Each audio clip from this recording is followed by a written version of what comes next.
Hablar de la coercitividad del derecho internacional en el marco de Weber es un poco problemático.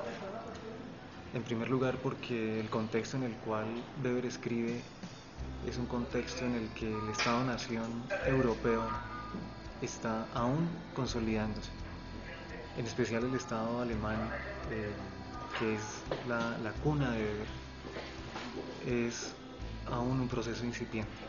Recordemos que es precisamente hacia finales del siglo XIX cuando se consolida propiamente el Estado-nación alemán con Otto von Bismarck.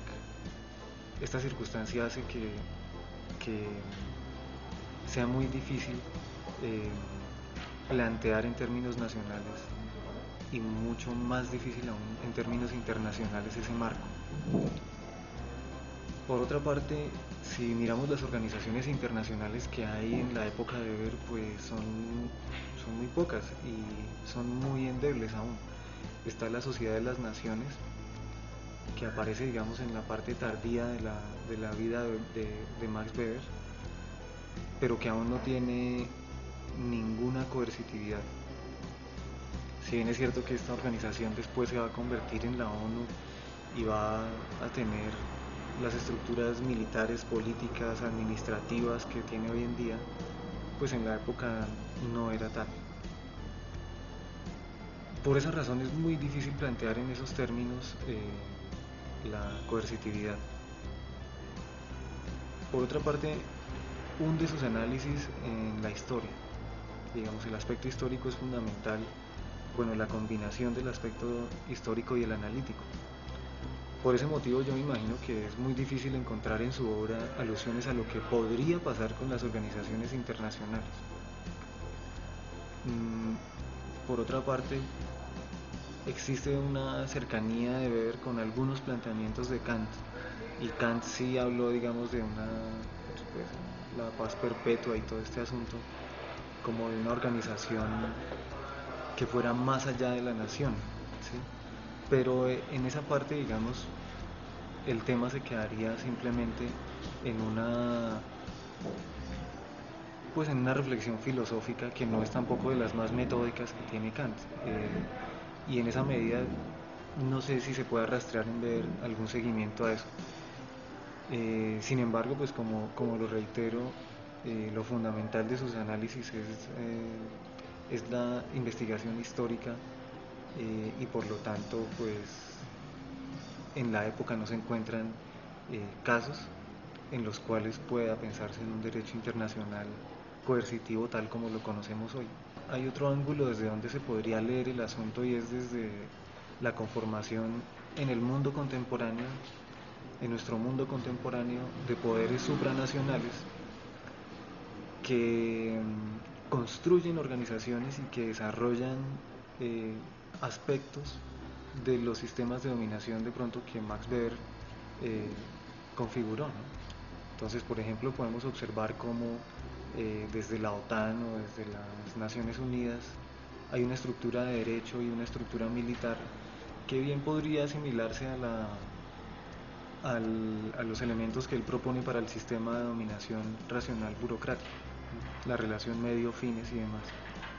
Aunque también a veces pareciera que serían acciones racionales con arreglo a valores, ¿no? Abordar la vigencia del pensamiento beberiano hoy en día podríamos hacerlo desde varios ángulos. Yo diría que desde el ámbito noceológico, desde los conceptos, desde la metodología y en sí desde la construcción de la disciplina de la sociología. Podemos comenzar con el aspecto conceptual, digamos que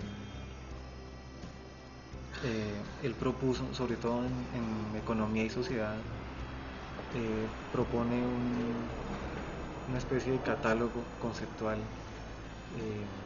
casi que necesario en ese momento histórico, en la medida en que la sociología era una disciplina que estaba naciendo.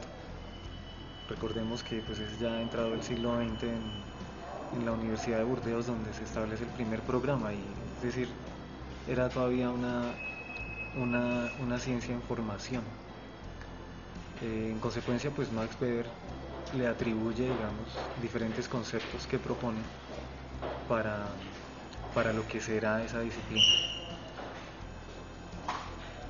Conceptos como el concepto de poder y el concepto de dominación han sido conceptos que hoy en día permanecen en pie y que son muy importantes para, para el desarrollo de las ciencias sociales contemporáneas, para el desarrollo de los estudios políticos. Lo conceptual también nos podría llevar a mirar otros conceptos como el concepto de Estado-nación, el concepto de sociedad y comunidad, el concepto de acción social. Particularmente, pues, aunque el concepto de Estado igual ha sido modificado, ha sido revisado, se le han agregado elementos, se le han quitado otros, pero digamos en esencia cuando hablamos del Estado-nación, uno de los referentes históricos importantes es el concepto que introduce Max Weber. Por otra parte, pues tal vez donde su teoría tiene más vigencia es en cuanto a los sistemas de dominación. Los sistemas de dominación, digamos, y más aún cuando hablamos del sistema de dominación racional, burocrático o legal racional, pues encontramos que en la actualidad ha sido una idea que ha tomado un curso bastante profundo en la administración pública.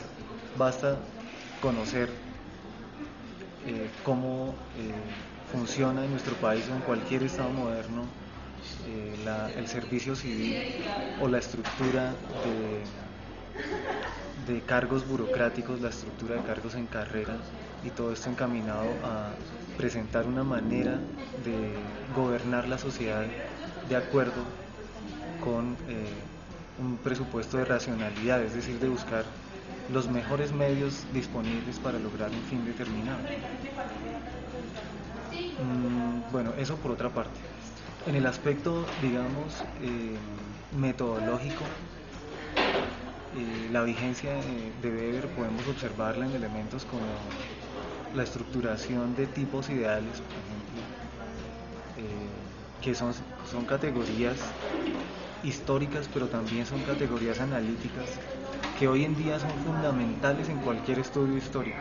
No quiere decir que sea la única manera de realizar estudios históricos, pero sí son una herramienta increíblemente útil y bastante sólida para justificar, para desencadenar ese tipo de estudios.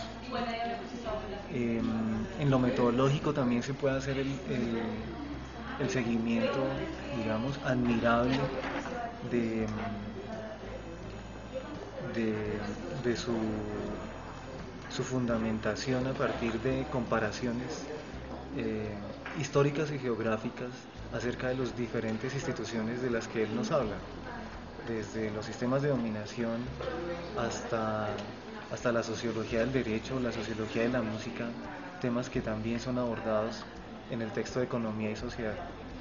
Por otra parte, pues hay un estudio que es muy importante, que es el político y el científico, que a mí me parece que tiene una especial vigencia en tanto en el siglo XIX, en la coyuntura entre el siglo XIX y el XX, él propone una mirada acerca del clientelismo.